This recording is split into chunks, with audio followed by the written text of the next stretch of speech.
Did you know a 100% disabled veteran could be completely exempt from paying property taxes? This depends on the state that you live in, but many veterans don't even know that this is possible. You see, property taxes make up a pretty sizable amount of your monthly payment on your mortgage. But a veteran that is exempt from property taxes due to their disability rating, this could allow them to be able to afford a home when in many other cases, they actually may not be able to. So in this video, we're going to do a complete breakdown to see what kind of home a veteran receiving 100% VA compensation could be able to afford. I'm going to go over different things like the requirements, the monthly income, the monthly liabilities that get factored in, and also how much home it equates to. If you're new to the channel, make sure that you like and subscribe because this content is solely created to provide you, the veteran, the information that you deserve around the VA home loan benefit. And if you find yourself stuck trying to navigate the VA loan process, me and my team get calls every single day from veterans just like you who want to get guidance on the VA home loan process. Okay, first we're going to talk about the VA loan requirements. Next, we're going to talk about your monthly income. We're going to talk about your monthly liabilities after that, and then how much you can afford and what's actually out there on the market to see if it's even realistic. First thing though, private mortgage insurance. This is something that gets applied to any loan whenever you are putting less than 20% down on a conventional loan, and then it's applied to all FHA loans no matter what. And this is put in place solely to protect the lender. It actually does not protect you at all. It's an insurance premium that is in place in case you foreclose or default on your loan. And it's something that you're paying for every single month. On VA loans, though, there is no private mortgage insurance ever. The next thing we're going to talk about is going to be debt to income. Debt to income on FHA loans is 57% or less, where on conventional loans, it's going to be 50% or less. As for VA, though, VA does not use debt to income ratio to qualify you. So if you're talking to a lender or talking to somebody that's telling you you need to have a specific debt to income ratio, I would advise you to talk to somebody who actually specializes in VA loans and does not have that overlay. VA uses a little thing called residual income, which is based on where you are located geographically in the Northeast, Midwest, South, or West regions. And then it looks at your household size. So depending on your household size, you could actually qualify for a VA loan at a debt to income ratio at 60, 65, and potentially even 70% debt to income ratio. Had you been doing any other type of loan, as you saw, you would not be able to purchase a house. Now, in this situation, though, there is going to be one instance where debt to income does get factored in on your ability to qualify for a VA loan. And that's whenever you exceed 41%. You see, as I've listed here, the VA has an additional requirement on top of the residual income requirement if you exceed the 41% debt to income ratio. Keep in mind, though, this does not necessarily mean the 41% is your limit. This is only saying that if you do exceed that amount, they require you to have a little bit more money left over just in case. For this example, let's say you're a household size of 3 in the southern region. The VA is going to require you to have at least $889 left over. The next thing is you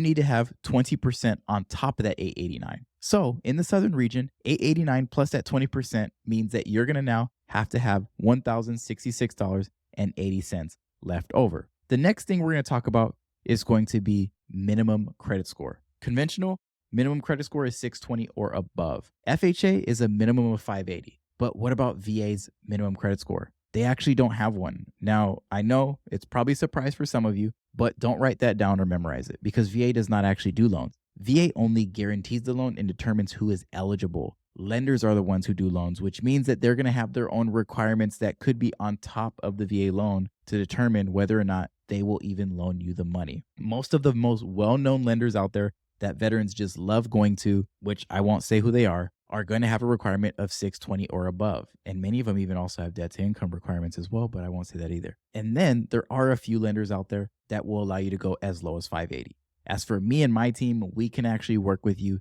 even if you have a below 580 credit score, and that's through something called a manual underwrite.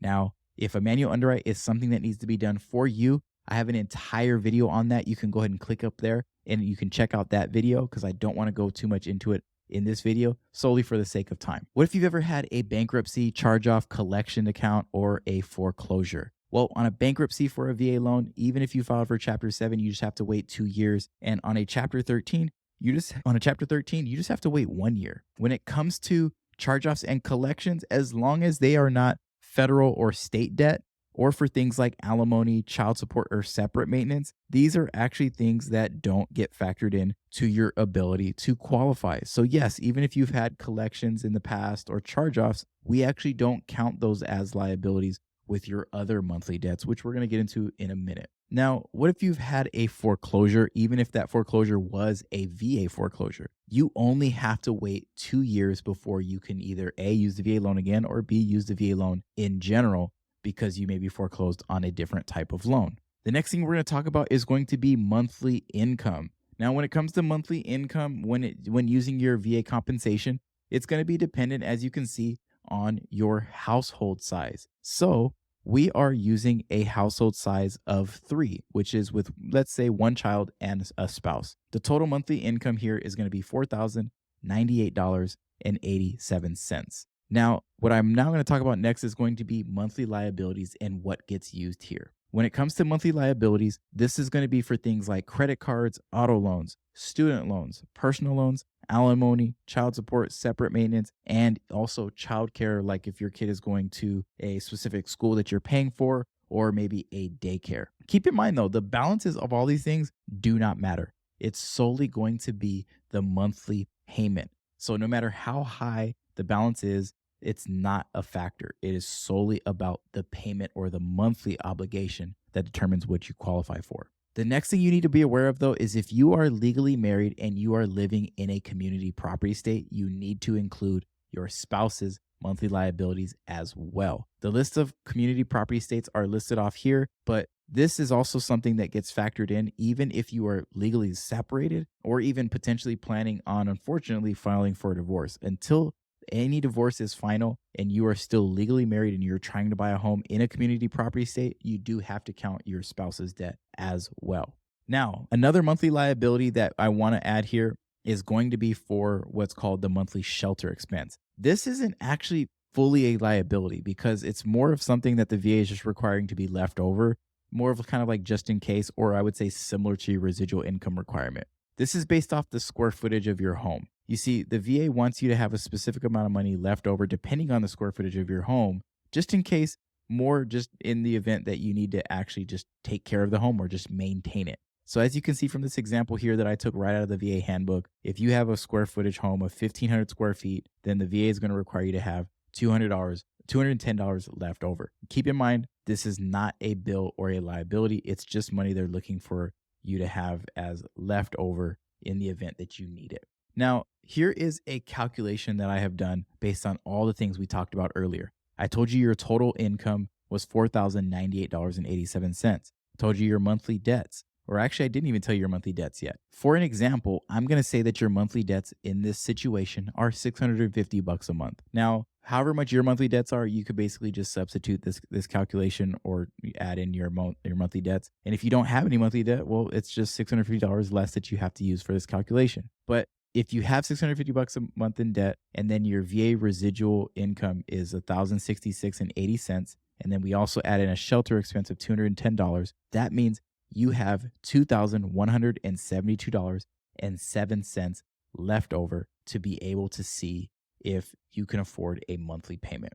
Let's look and see what's out there to see if this is even something that makes sense for you, though. Okay, so the first thing I wanted to bring up for you guys was the medium household cost or the medium sales price. I am in San Antonio, Texas, which is what I'm using as the amount, but I'm also going to try to do my best to maybe increase this amount and make it a little bit more friendlier to more markets. So San Antonio, Texas is $250,000. I can tell you straight away without me even doing a calculation that I even have already open over here for you guys, this is going to be doable. But I want to be a little bit more understanding to different markets. So I'm going to try to look at things that are a little bit higher priced. So I'm going to try actually $300,000 to see if it actually will fall in line with how much money we said you need to have left over after all of your bills are paid, which was that $2,172 amount. The first thing I need to do from here, though, is I need to check the interest rates for VA 30-year fixed. And as of right now, they're floating at about 6.57. So I'm just going to put 6.5 as our rate for this scenario.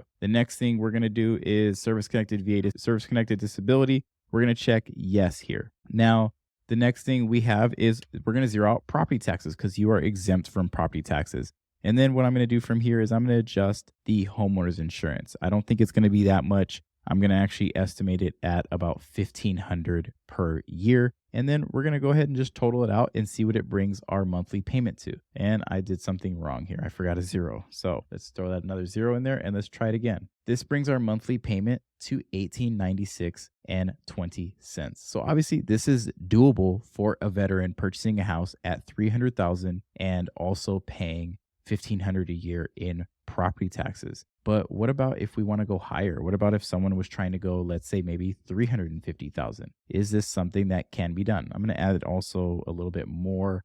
Let's say 1700 and let's add that in and see what we get. So actually we exceed our amount. Remember, we're at 2172 is our maximum. So we need to drop that down. So I'm actually going to go back up to here and let's do 325. I think that actually might be closer to perfect.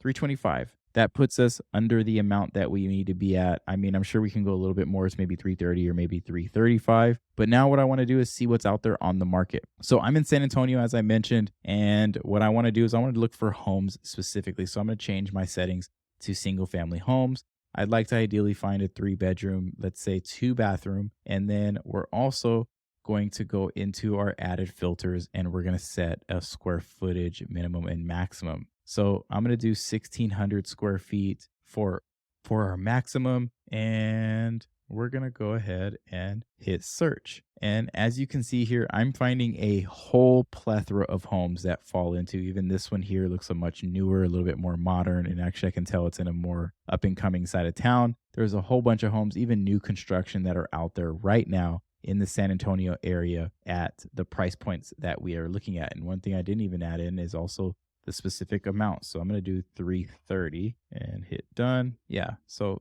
plenty of options out there for a veteran when it comes to if they're 100% disabled veteran with only VA disability income.